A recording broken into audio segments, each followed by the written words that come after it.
Rider na naman. Ghost Rider na to. Walang mga kadala-dala talaga eh. Oh. Dito pa rin yung susi nung rider na ito. Siguradong babalikan ito nung may-ari. Mga kasama ko, sabi ko pumunta na dito sa loob para makapaglagay kami ng CCTV camera. Kaya naman nagtanong-tanong ako sa kanila kung meron silang nakita mga spot na paglalagyan ng CCTV camera. Meron ako nakita. Parang okay siya dun eh.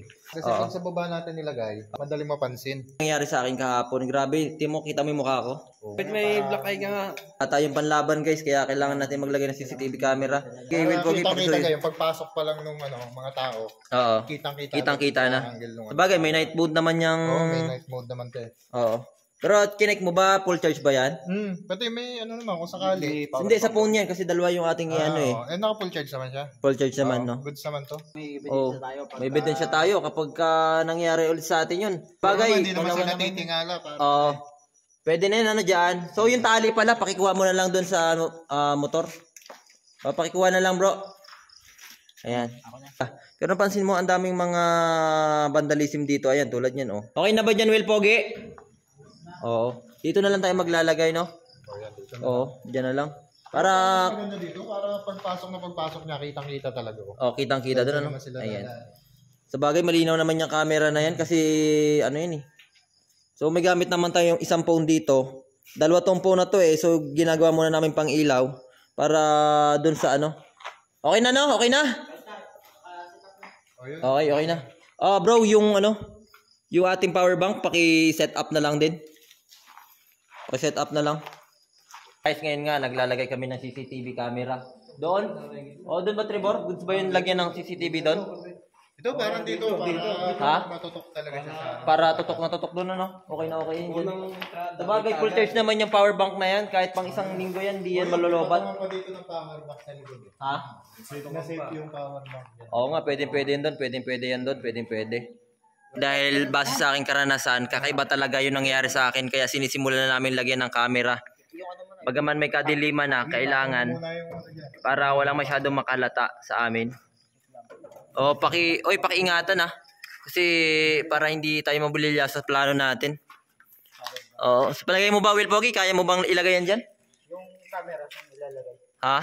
Dito. Yan na lang din. Dito rin? Oo. Basta nakatutok siya. Basta nakatutok siya doon. Sana may makunan tayo dito. Sa palagay mo may makukunan tayo. Kasi sabi ng tiyahin ko, hindi daw talaga nasisiro. May mga pumupunta talaga dito. Alam mo, sa totoo lang, mga naka-rider. Nakita niyo yung motor sa labas? May napansin niya ako doon. Ayun, nandun. Yung may-ari, hindi pa siguro nakakabalik. Dahil alam niyo nandito tayo eh. Tumago yun. Tumago yun. Tumago yun, okay na? Okay na. Okay naman yung makukunan natin doon, ano? Kitang-kita yun doon. Kitang-kita na, sigurado dito sa may lumang eskwelahan. Balikan pa yun na may-ari. Kasi nakita niya na nandito tayo eh. Mamaya yan, hihintayin tayo Pag tayo umalis. Pag umalis tayo, babalikan.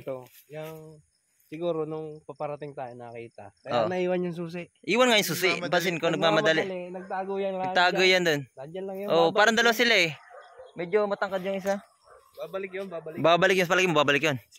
Ito pag hindi niya binalikan, kaganda ng rider oh. Akin yan. Dito sa may lumang eskwelahan. Grabe. Sana hindi napansin yung ano natin dyan.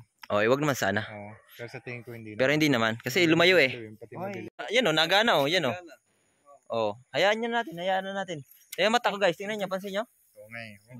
Ngayon, makakabawi. Malaki, ang laki. Ngayon, makakabawi. Ayun, yung tiyahin ko, andun. Nandun yung tiyahin ko, ayan. Saksi ang tiyahin ko, guys. Sa totoo lang, ito talaga yung tiyahin ko. Yung rider, naiwan dito. May pupunta talaga dito. Yung tiyahin ko talaga, ito tiyahin ko. Kaya sabi ko sa inyo, yung mga kasama ko, naglagay kami CCTV dito. Ito tiyahin ko, ayan. Ito tiyahin ko, siya nagmamayari niyan. Kaya ako tagabantayan dyan. Kaya napapansin ko, may napunta talaga dyan, naka-rider. Ang dami, ang tiyahin ko Hindi na nga nagsasalita si tiyahin ko kasi naririnig din na rin siya sa mga nasabi ko